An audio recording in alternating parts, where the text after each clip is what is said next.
June 6, 1944, 0015 hours. Strong point W and 6 to Omaha Beach. Gerite Heinrich Seo carefully cleaned the barrel of his MG-42 machine gun in the concrete bunker overlooking the channel. In his pocket, he carried a letter from his girlfriend in Metzingen, promising to wait for him until the war's victorious end. The invasion will be their grave. We will throw them back into the sea within hours. He had written these words to her just 3 days earlier after Feldmarschall Rommel himself had inspected their positions. The Desert Fox had looked through Seelunk's gun aperture, studied the overlapping fields of fire, and nodded with satisfaction. When they come, Rommel had said, this beach will be their cemetery. Through the embracer, Seo could see nothing but peaceful darkness over the channel. The night was calm, almost serene. In 12 hours, this sane young man would be found weeping uncontrollably in his bunker, surrounded by 13,500 empty shell casings, his gun barrel warped from heat, watching an invasion force so vast that his mind would simply refuse to process what his eyes were seeing. Though Seo would later claim to have inflicted 1,000 to 2,000 casualties.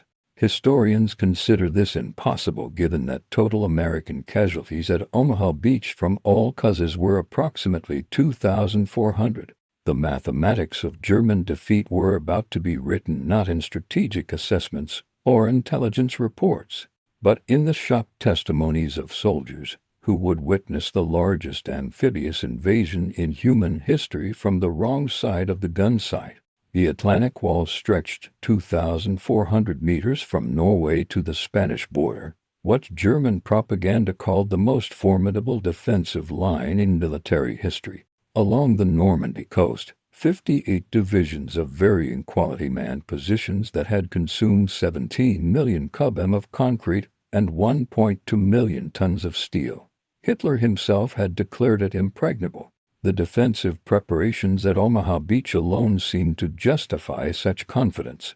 The U.S. Army Center of Military History records that the Germans had constructed 8 concrete bunkers, 35 pillboxes for artillery positions, 18 anti-tank gun positions, 45 rocket launcher sites, 85 machine gun nests, and 6 mortar pits. The beach itself had been turned into a killing field. 3,700 obstacles had been planted in the tidal zone, including Belgian gates, Czech hedgehogs, and wooden stakes, many topped with teller mines. Behind the beaches, 6.5 million mines had been laid, though Rommel had wanted 60 million. Colonel Ernst Goff, commanding the 916th Grenadier Regiment near Bayer, had calculated the defensive firepower in his sector. His 4 batteries could theoretically deliver 120 rounds per minute into the beach sectors. Combined with other batteries, the Germans could concentrate massive firepower on any landing attempt. These calculations, however, assumed unlimited ammunition, an assumption that would prove fatally flawed. June 5 had brought weather that Luftwaffe meteorologist Walter Stube in Paris had declared impossible for invasion. Wind speeds reached 20 to 25 knots. Waves climbed to 6 feet, and low clouds hung at 500 feet. Stube, using data from U-boat and weather stations, had assured the High Command that conditions would remain poor for at least 2 weeks. Based on this forecast, many senior officers had left their posts. Rommel himself had departed for Germany on June 5 to celebrate his wife's birthday, carrying a pair of gray suede shoes he had purchased in Paris. General Friedrich Dahlmann, commanding the 7th Army, had ordered division commanders to attend war games at Rennes. Even the naval patrols that normally swept the channel had been cancelled due to rough seas. This meteorological confidence would prove to be the first German miscalculation, and known to Stube, the Allies possessed weather stations in Greenland and weather flights over the Atlantic that detected a brief break in the storm. A 36-hour window that Group Captain James Stagg had identified and Eisenhower had seized. At 2,315 hours on June 5, radar stations along the Norman coast began detecting unusual activity. Freya and Westberg radar sets picked up massive aerial formations approaching from the north. The operators, however, had seen this before. Allied deception raids designed to keep German forces on alert. By 0030 hours on June 6, reports began flooding in that challenged all assumptions. Jäger paratroopers were landing across Normandy. But the reports made no sense. Some units reported paratroopers to the east, others to the west. Some claimed they were British, others American, dummy paratroopers with firecrackers attached. Part of Operations Titanic and Rupert added to the confusion. Major Hans von Luck, commanding the 125th Panzer Grenadier Regiment of the 21st Panzer Division, was one of the first to grasp the situation's gravity. Awakened by reports of paratroopers landing near his positions, he immediately requested permission to attack. The response from division headquarters, "Do not move until the situation clarifies." Von Luck would later write in his memoir, "Panzer Commander, I knew at that moment we were lost." The paratroopers were clearly marking flanks for a landing. Every minute we waited gave them time to consolidate. Yet we sat paralyzed by our own command structure. June 6, 0530 hours. As the first gray light began to illuminate the channel, German observers in forward positions began reporting something that their training had never prepared them for. Berluscard, whose presence at the coast remains disputed by some historians, including Heinrich Seo himself, was credited in some accounts with being among the first to report the armada. What is certain is that German observers across the Normandy coast witnessed from horizon to horizon a sea covered with vessels, not dozens, not hundreds, but thousands. Ships of every size and description, from massive battleships to tiny landing craft spreading across the channel like a gray carpet.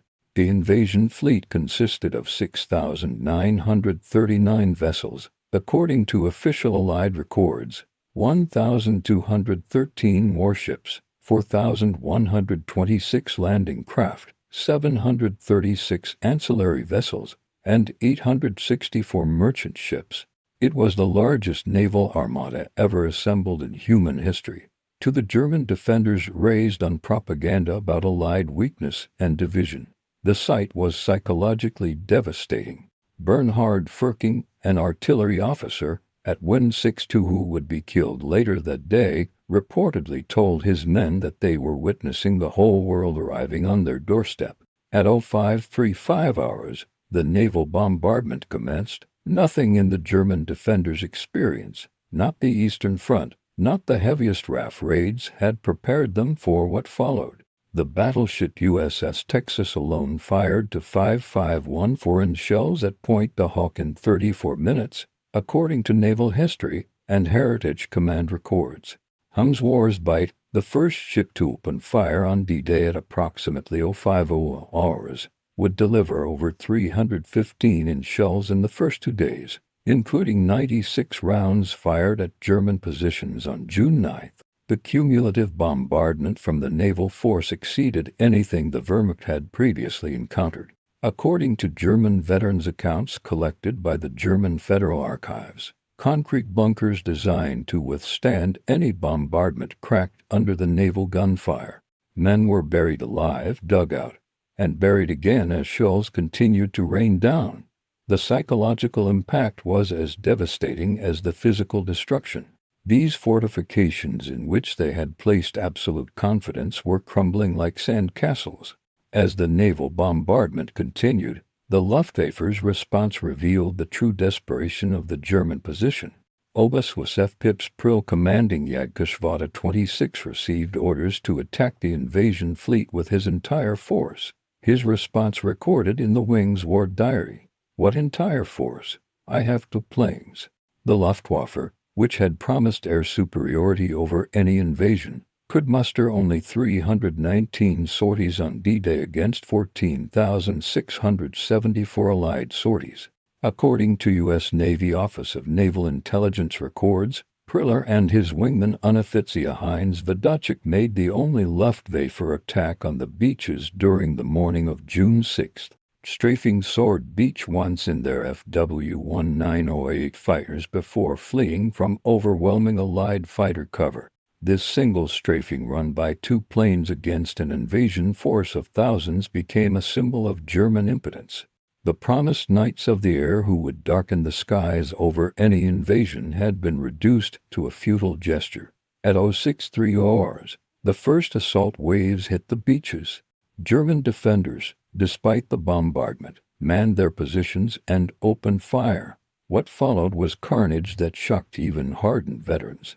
Heinrich Seo, the machine gunner at WN62, began firing at 0635 hours. His position, one of the few undamaged by the bombardment, commanded perfect fields of fire across Omaha Beach. In his 2005 memoir When 6-2 Erinnerungen and Omaha Beach, he stated he fired 13,500 rounds over 9 hours. While Seo claimed massive casualties, military historians note that his position, though deadly, was one of many factors in the Omaha Beach casualties, and specific numbers cannot be verified. What is certain is that his MG-42, firing at a rate of 1,200 rounds per minute in short bursts, contributed significantly to what became known as Bloody Omaha. The German defenders began experiencing what military historians would later term material shock, the mental breakdown caused by confronting overwhelming force. No matter how many Americans, British, or Canadians fell, more appeared. Every destroyed landing craft was replaced by 3 more. Every silenced machine gun position was suppressed by naval gunfire that seemed unlimited. By midday, German positions began reporting critical ammunition shortages. The defensive plans had calculated ammunition expenditure based on repelling a limited assault. Nobody had planned for this scale of attack. According to Wehrmacht supply records, positions that had ammunition calculated for a 3-day battle exhausted their supplies within hours.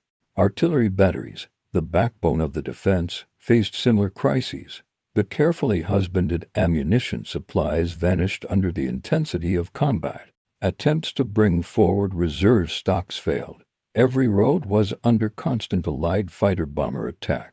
The contrast with Allied firepower was stark. German observers noted that American destroyers would fire hundreds of shells at single targets, while German artillery was rationed to 4 shells per gun per day by the afternoon of D-Day. The German Armor Reserve, the force that RML had insisted must defeat any invasion on the beaches, remained paralyzed through the critical morning hours.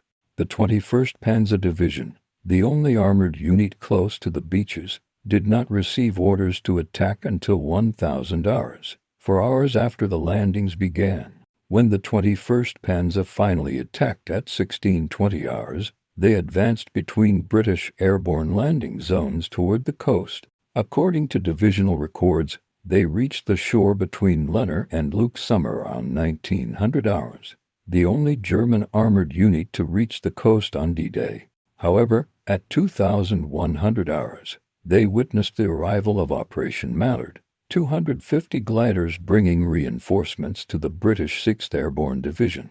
Interpreting this massive air armada as a threat to their flanks, they withdrew. The division lost 54 tanks and armored vehicles on D-Day, approximately 25% of their strength in a single day. The counterattack also encountered specialized Allied armor they had never seen before. Hobart's Funnies, modified tanks with flails for mine-clearing flamethrowers, and bridging equipment, seemed to belong to a different era of warfare entirely. Throughout D-Day, German units faced a threat they had never encountered at this scale. Massive airborne forces operating behind their lines. The 6th Airborne Division, British, and the 82nd and 101st Airborne Divisions, American, created chaos that multiplied their actual strength. Ost Friedrich von Detter, Germany's most experienced paratrooper commander serving with the 6th Fauger Regiment, was in Normandy during the invasion. His professional assessment, recorded in post-war interviews, was damning. The Allied airborne operation was everything ours had never been: massive, coordinated, and supplied. We dropped battalions. They dropped divisions. We were supplied by single aircraft. They had endless streams of gliders and transport planes. The psychological impact of paratroopers appearing everywhere paralyzed German responses. Units refused to move, fearing ambush. Others fired at shadows, sometimes at their own men. The confusion multiplied German problems exponentially. As D-Day progressed, German command and control disintegrated. Allied aircraft systematically destroyed communication lines. French resistance, activated by coded BBC messages, cut telephone cables and destroyed relay stations. Radio communications were jammed by Allied electronic warfare units. General Lieutenant Max Pemmel, Chief of Staff of the 7th Army, attempted to coordinate the defense from his headquarters at Lamar. His war diary records increasing frustration as contact with forward units disappeared. By noon, entire divisions had vanished from the communication network. Individual unit commanders made decisions in isolation without knowledge of the larger picture. As darkness fell on June 6, surviving German defenders took stock of their situation. The impregnable Atlantic Wall had been breached in multiple places. The Luftwaffe had essentially ceased to exist over Normandy. The Kriegsmarine had managed to sink one destroyer USS Corrie while losing 15 U-boats and numerous smaller craft. General Lieutenant Wilhelm Richer, commanding the 716th Division, which had borne the brunt of the British assault, reported to 7th Army headquarters. Division combat strength 35%. All coastal strong points lost. Artillery 90% destroyed. Enemy advancing inland. The statistics told a story of complete tactical failure despite individual acts of heroism. In a single day, the German forces had suffered casualties equivalent to those of a major battle, while the Allies continued landing fresh troops as if D-Day was merely the beginning, not the climax. Throughout the night of June 6 to 7, German units attempted to regroup and counterattack. These efforts revealed the full extent of Allied superiority. Every German movement was detected by radar, illuminated by flares, and destroyed by artillery or naval gunfire. Hans von Meck's Panzer Grenadiers, finally released to counterattack, advanced towards Sword Beach in darkness. According to his memoir, they were immediately illuminated by parachute flares and subjected to devastating fire from destroyers offshore. It was like daylight. Every vehicle, every soldier was visible. The shells came from the sea with perfect accuracy. We lost half our strength without seeing a single enemy soldier. Meanwhile, Allied reinforcements continued landing. The artificial Mulberry harbors were already being assembled. Supply ships anchored in organized rows. The invasion wasn't just succeeding, it was transforming into a permanent presence. As German reinforcements attempted to reach Normandy, they encountered complete interdiction of movement. Every road, railway, and bridge was under constant attack. According to Wehrmacht transportation records, units that should have reached the front in one day took up to 2 weeks. The 2nd SS Panzer Division, Das Reich, stationed near Toulouse, took 17 days to reach Normandy, a journey that should have taken 3 days. They arrived having lost 30% of their vehicles to air attack without firing a shot at ground forces. The psychological impact was devastating. If they couldn't even reach the battlefield intact, how could they hope to influence it? Meanwhile, Allied logistics operated with stunning efficiency. Ost's landing ship, tank, discharged entire armored regiments in hours. Within days of D-Day, the Allies were landing 15,000 tons of supplies daily, more than the entire German army in Normandy consumed in a week. By June 12, German forces in Normandy were approaching psychological collapse. They had lost 26,000 men killed, wounded, or missing, roughly equivalent to 2 full divisions. Replacements were minimal. Meanwhile, Allied strength grew hourly. Carentan fell on June 12, linking Utah and Omaha beaches.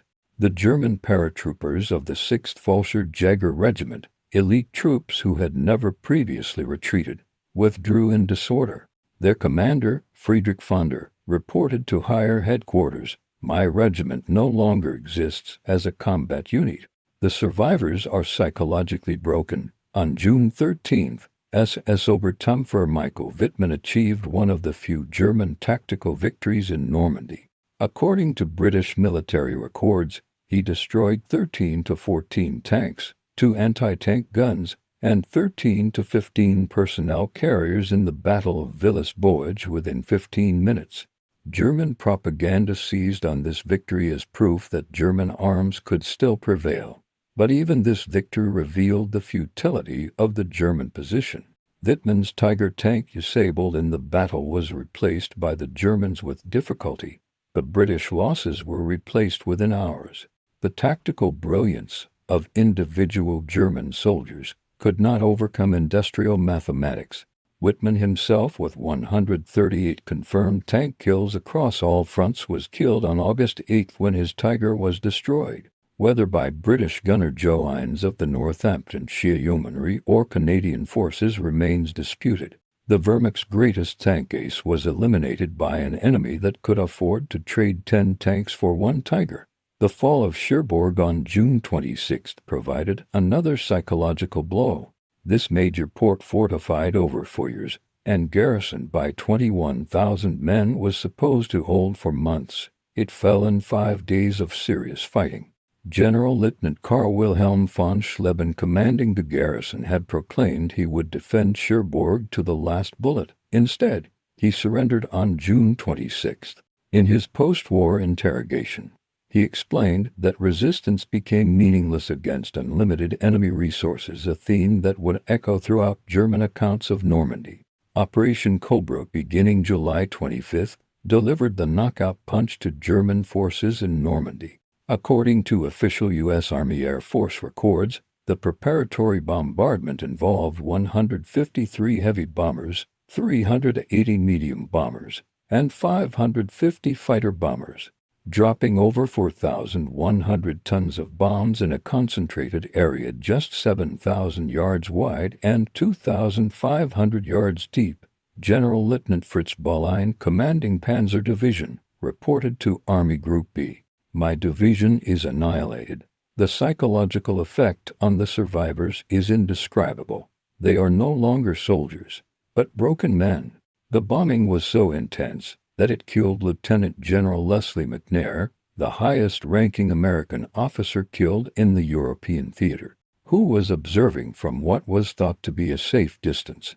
If American generals weren't safe from their own firepower, what chance did German soldiers have? The Field's Pocket, August 12 to 21, became the graveyard of German forces in Normandy. According to Allied intelligence reports confirmed by post-war German records, approximately 10,000 Germans died in the pocket and 50,000 were captured.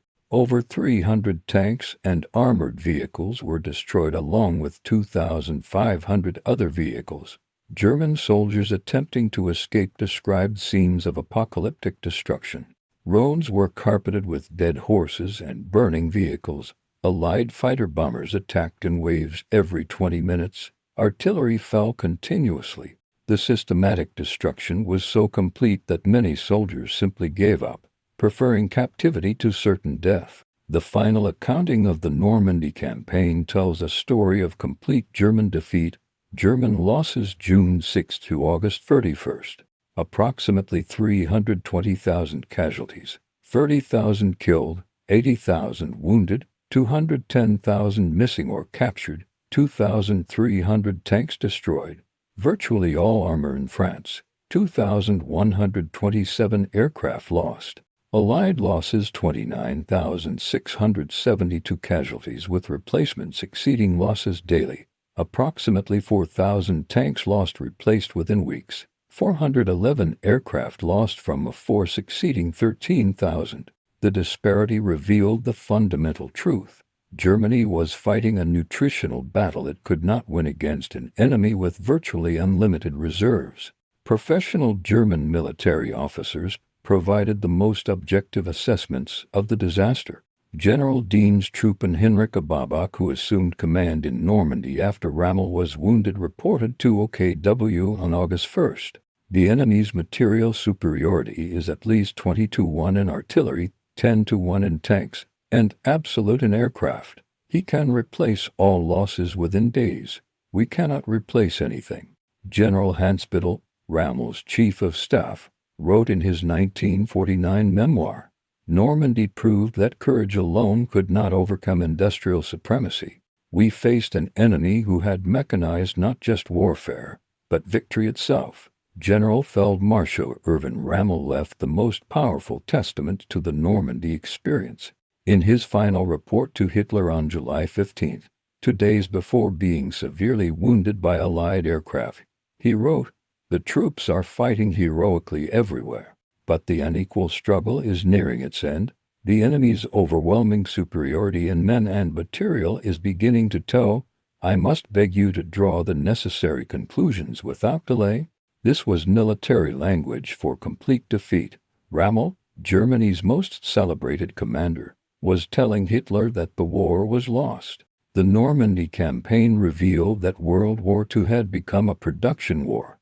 German soldiers witnessed American industrial capacity that defied their comprehension. Ford's Willow Run plant alone produced one B-24 bomber every 63 minutes at peak production. American factories produced 96,000 aircraft in 1944. Allied ammunition expenditure in one day exceeded German production in a month. A single American division consumed more supplies daily than an entire German corps. Hans von Meck, reflecting on Normandy in his memoir, wrote, "We learned that modern war was not about tactics or courage, but about production. The Americans had turned war into an industrial process. They manufactured victory on assembly lines. The German soldiers who survived Normandy were psychologically transformed. They had witnessed the complete invalidation of everything they had been taught about warfare, racial superiority, and national destiny." Heinrich Seo, the machine gunner of WN62, spent the rest of his life haunted by his D-Day experience. In his 2005 memoir, he wrote about meeting American D-Day veterans.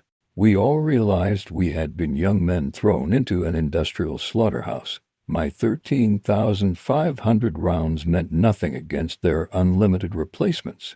Friedrich von der Heydter, the paratrooper commander, became a professor of international law after the war.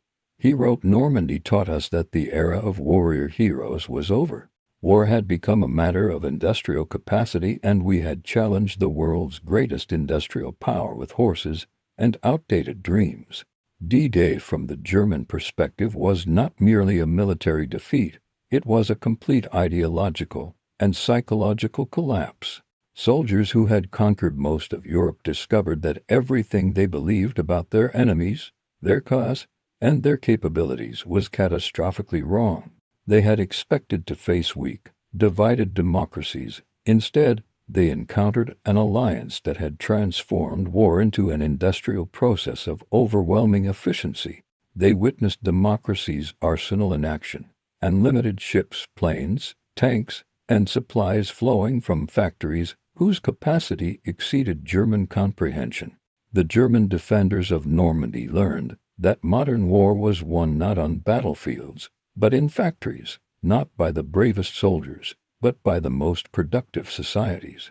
They discovered that the Western Allies had revolutionized warfare, turning it into a mathematical equation where production statistics mattered more than tactical brilliance. Heinrich Seo began June 6 believing the invasion would be thrown back within hours. He ended it surrounded by thousands of empty shell casings, watching endless waves of Allied reinforcements land on the beach his position was supposed to control. His experience embodied the larger German tragedy in Normandy. Tactical success drowned in strategic impossibility. The beaches of Normandy became not just a battlefield, but a revelation. German soldiers witnessed the future of warfare, and it belonged to the societies that could produce the most material and apply it most efficiently. They had brought courage, training, and determination to the battle. The Allies brought unlimited industrial production. In trying to hold back the Allied invasion, the German defenders might as well have been trying to hold back the tide itself. They fired until their barrels melted, fought until their ammunition ran out, and watched as the Allies simply brought more of everything. The mathematics of modern war had rendered their courage irrelevant. The German soldiers who faced D-Day learned history's hardest lesson. In the age of industrial warfare, nations that could not match their enemy's production were doomed to defeat regardless of their soldiers' skill or sacrifice. They began June 6th as warriors of the Third Reich and ended it as witnesses to the arsenal of democracy in its full terrifying efficiency. Their defeat was not just military but total, a crushing demonstration that the Nazi vision of racial superiority and military dominance had collided with the reality of Allied industrial supremacy and shattered completely. The invasion they had promised to throw back into the sea had instead swept them away, carrying with it the last illusions of German victory.